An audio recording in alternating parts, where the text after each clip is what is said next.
Good Thursday, everyone. I'm Cyrus Webb, and welcome to Conversation Daily News. Glad you all could be with us. Well, we made it over the hump, and we're in the home stretch toward the weekend. We, of course, you have your news headlines coming up on this Thursday. Have a message from my book, Words That Choose to Live By. And in today's Entertainment Spotlight, you're part of my conversation with AnitaN The Biz Coach, discussing this year and all her success. You don't want to miss that.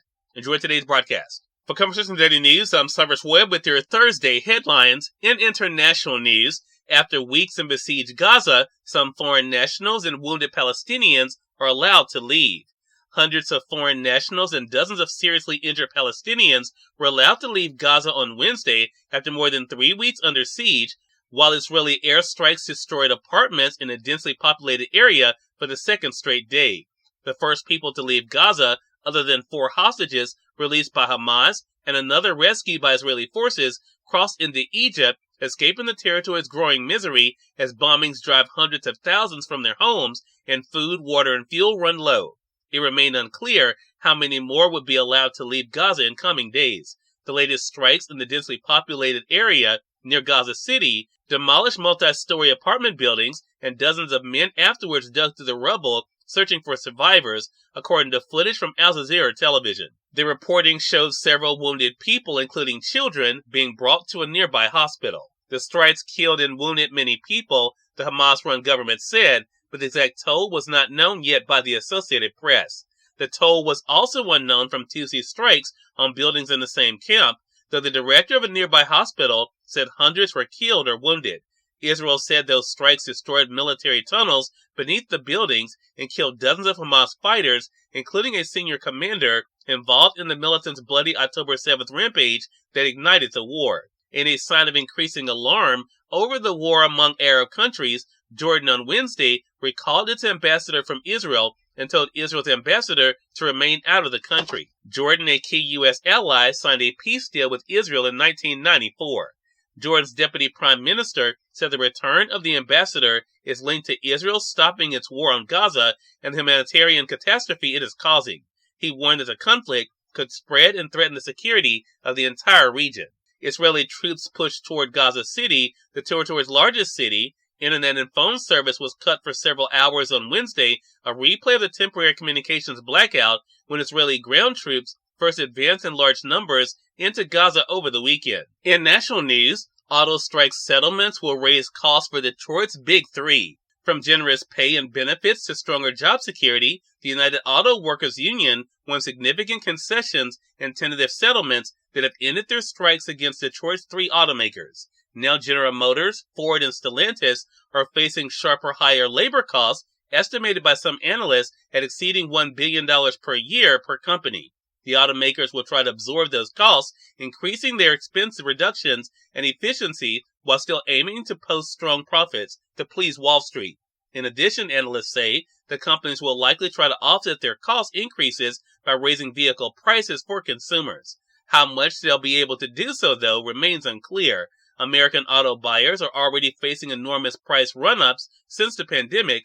The average new car price has soared roughly 25% since the pandemic struck 3 years ago. Customers might assume that non-union automakers like Toyota, Tesla, or Kia will now be able to price their vehicles well below what the Detroit automakers can, but history shows that the non-union companies will eventually feel compelled to raise their factory wages too, in an effort to ward off the UAW's effort to unionize their factories. As their own labor costs rise, they too will likely impose price increases, says the Associated Press. In more national news, Mississippi Attorney General says 3 police shootings were justified.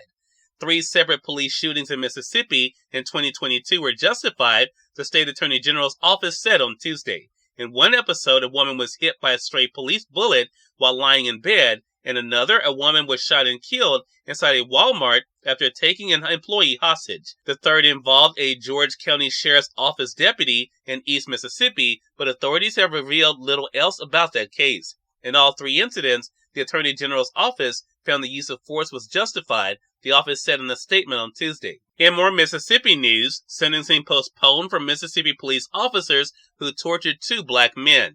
A federal judge has postponed sentencing for 6 former Mississippi law enforcement officers who pleaded guilty to a long list of federal charges for torturing 2 black men in January. The judge had not yet scheduled this sentencing hearing, but some of the former officers requested it be delayed until December 15th. The men admitted in August to subjecting Michael Corey Jenkins and Eddie Terrell Parker to numerous acts of racially motivated violent torture. And finally, in business news, Federal Reserve leaves its key rate unchanged, but keeps open possibility of a future hike. Cyrus Webb, Conversations Daily News. It's on time for a message from my book, Words I Choose to Live By. Enjoy. Good Thursday, everyone. I'm Cyrus Webb, and welcome to Words I Choose to Live By. Recognize the value and importance of bringing your personal best to everything you do, and no one will be able to doubt the riches you have to share. Now go have an amazing Thursday. AnitaN The Biz Coach is featured in today's entertainment spotlight. Stay with us. You're listening to Conversations Daily News. For Conversations Daily News, I'm Cyrus Webb with Entertainment Spotlight. Anita Newsom, also known as AnitaN The Biz Coach, joined me on Conversations Live, the radio show, for our Mississippi Success segment to discuss her journey and success. Here's a bit of our conversation. Anita, I really appreciate you stopping by today. Thanks for the time. Thank you so much, Cyrus. It's such an honor to be able to be here with you. Oh, the pleasure is definitely all mine. So, Anita, first of all, congratulations on all of your success, what you've been able to do. I want to kind of begin with talking about this year for you, 2023. What has it been like for you, Anita, to kind of reflect on this year and the things that have come your way? Well, Cyrus, it has been a year of expansion and a year of growth for me. There's a lot of things that have happened and transpired this year that I just thank God for. I wasn't really even expecting half of it, but it's all been in alignment with, what my desires and my hopes and dreams have been for, ever since I was a child, actually. So one of the things, there's been a few things happened this year. So I hosted my first funding summit back in March. That was a stretch for me to be able to do that, and something that I want to build upon to do every year, to help entrepreneurs and nonprofit CEOs and individuals just have a better understanding of how to finance their dreams and their desires, to just grow in their life. So that was the first thing I did this year. And then I got back connected with Chanel, and I became a co-author of the She Said Yes anthology. And we have been, become bestsellers internationally. That has been a desire for me since I was a little girl. I've always wanted to be a writer. That's my passion. And so with that has been, things have even grown and expanded from that. Cyrus Webb, Conversations Daily News. We thank you all for tuning in to this edition of Conversations Daily News. We'll have to go on tomorrow to wrap up this week. Until then, I'm your host, Cyrus Webb, saying as always, enjoy your day, enjoy your life, enjoy your world.